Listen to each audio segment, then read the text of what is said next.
अनि यो जुन मेरो पछाडि छ नि यो ताइचन धान पाक्न आँटेको यो खेत चाहिँ हाम्रो बाबाको खेत। बाबाले यहाँ किन्नुभन्दा पहिला चितवनतिर किन्नुभएको थियो है। जग्गा कोही जमाना यस्तो थियो कि चितवनभन्दा हाम्रो पहाड नि महँगै थियो कि, तर समय बदल्यो। अहिले चितवन कस्तो महँगो भयो है। अहिले यहाँको पहाडको जग्गै कसले गरे त्यो पहिला हामी सानो हुँदा रहर लाग्दो खेतहरू अहिले जुन बाबाले किनिसकेपछि हामी खेती गरेकै छैन, गर्न सकेको छैन। त्यो अरूलाई दिन्छ।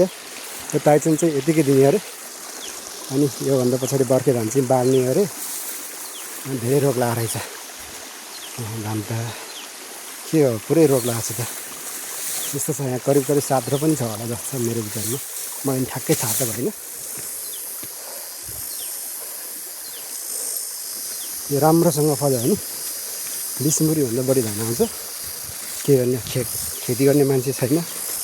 यत्रो पानी बग्ने खेत छोडेर आफू चाहिँ मधेसमा अर्काको जग्गा लाखौँ भाडा तिरेर खेती गरिरहेको छु है।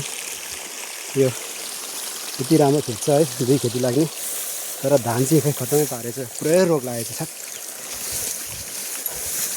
अनि यो कस्तो हुन्छ भने यहाँ खोला छ, सानो खोला, यो खरे खोला हुन्छ। 3-4 वर्ष 5 वर्ष 6 वर्ष त जस्तै अलि 7-8 वर्षको अन्तरालमा 6 वर्षको अन्तरालमा चाहिँ यहाँ बाढीले खेत पुरै बगर बनाइदिन्छ कि। अनि जति हाम्रो बुवाले किनिसक्यो बाबाले किनिसकेपछि कतिचोटि त बनाइसक्नु भयो। यो 2 वर्ष अगाडि पनि पुरै बगर बनाइदिएको थियो अरे यो। अनि कति खर्च गरेर फेरि खेत बनाएको छ। भोलि पर्सि छोरा नातिहरूलाई हुन्छ भनेर बनाउनु भयो होला। अब मैलेसम्म त खेती गर्न सक्ला होइन। म त अहिले पनि खेती नै गर्छु यहाँ नगरे नि।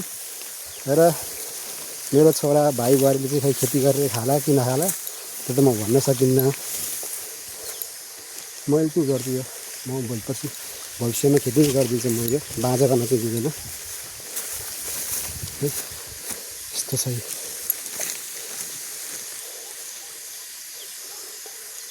तर के हो यो टाइममा कीटनाशक नछरे हो कि के हो, पुरै बाला त सेतो छ। आधी धान त खेर गइरहेछ नि। के हो त्यसरी खेती गरेर कसरी हुन्छ होला।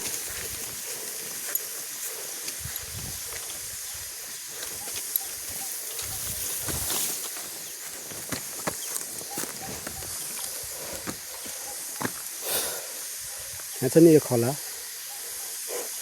यो ठुलो पानी पऱ्यो भने फेरि यो खोला यहाँ अटिन सक्नुहुन्छ कि। अनि पुरै यता खेततिर पसेर खत्तम पारिदिन्छ।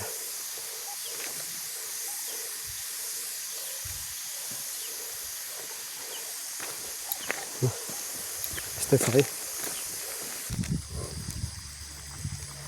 अनि यो चाहिँ मेरो बुढीको मामाहरूको खेत हो है। यो पुरै खेत थियो है यहाँ तलसम्म। होइन बेला बेलामा पानीले त्यही हो हरेक वर्ष चाहिँ होइन 2-3 वर्षको अन्तरालमा कहिले पानीले हिँडाउँछ मचाउँछ यता।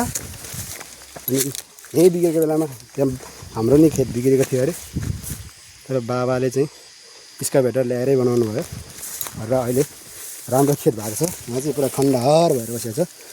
यो बनाउन कति टाइम लाग्ने अझै। यो पुस्ताले बनाउँछ कि बनाउँदैन त्यो पनि हेर्नै पर्छ, कुर्नै पर्छ।